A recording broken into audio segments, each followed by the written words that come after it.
नमस्कार मित्रमैत्रिणींनो, एव्हरीथिंग या चॅनलमध्ये आपल्या सर्वांचे खूप खूप स्वागत आहे। मित्रमैत्रिणींनो, आज नवदुर्गांमधील 7वा दिवस।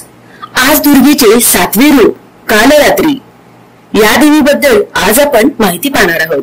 चला तर मग पाहूया। आई दुर्गेचे 7वे रूप कालरात्री या नावाने परिचित आहे। तिचा रंग गडद काळ्या अंधारासारखा आहे। केस अस्ताव्यस्त पसरलेले आहे।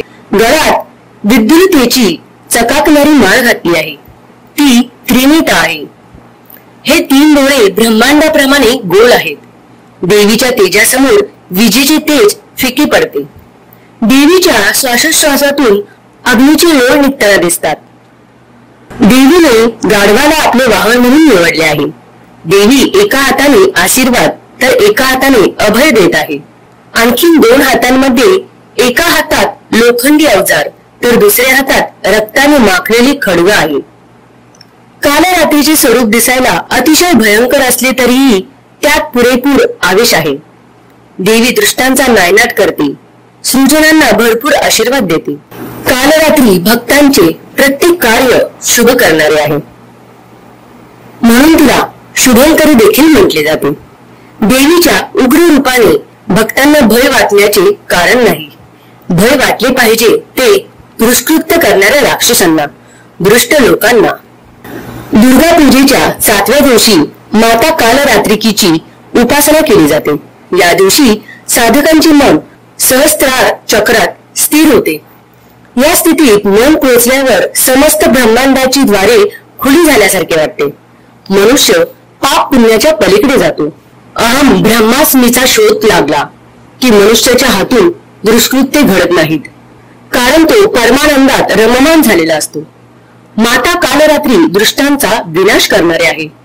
दानव, दैत्य, राक्षस, भूत, प्रेत यांच्या नुसत्या स्मरणाने आपला थरकाप होतो। मात्र देवी त्याच्यामुळे आपल्या लागलेली पीडा नष्ट करते। देवीच्या उपासकांना अग्नी, जल, जंतू, शत्रू, रात्री इत्यादी कोणत्याही गोष्टीचे भय राहत नाही।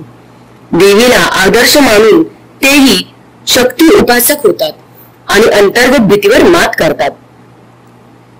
जो चुकीचा वागतो त्याला शिक्षा होण्याची भीती असते, कर नाही त्याला डर कशाला। देवी शुद्ध चारित्र्य आणि शुद्ध आचरण असलेल्या भक्तांना अभय देते। संकटकाळी त्याच्या पाठीशी उभी राहते। आपल्यालाही तिची कृपादृष्टी व्हावी वाटत असेल तर आपणही यम, नियम, संयमाचे पालन केले पाहिजे।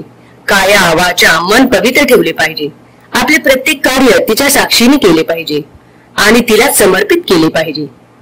देवीचे आपल्यावर लक्ष आहे या आदरयुक्त भीतीने आपली पावले वाम मार्गावर पडणार नाहीत आणि शुंखबरी देवी सदैव आपले कल्याण करेल। नवरात्रीच्या 7व्या दिवशी आईचे हे रूप लक्षात ठेवून तिची पूजा केली जाते। या स्वरूपात आईचा रंग काजळासारखा काळा आहे। शुभ निशुभ आणि त्यांच्या सैन्याला पाहून देवीला खूप क्रोध आला आणि त्यांचा रंग श्यामल झाला, अशी आख्यायिका आहे। या श्यामल रूपातून कालरात्री देवी प्रकट झाली। माता कालरात्रीचे हे भयानक रूप पाहून राक्षस आणि नकारात्मक शक्ती भयभीत होतात, पण माता कालरात्री भक्तांवर कमालीची करुणा दाखवणारी आहे।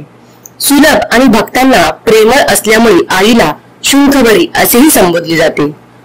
म्हणून चामुंडा देवी नाव देवी भागवत पुराणानुसार कालरात्री देवीने युद्धात चंडमुडांचे केस धरून धडापासून डोके वेगळे केले। देवीने चंडमुडाचे मस्तक आणले आणि देवी कौशिकीला म्हणाली, मी चंडमूड नावाच्या या 2 प्राण्यांची मुंडके कापून तुझ्या चरणी ठेवली आहेत। आता तूच शुभ आणि निशुभाला युद्धात मार।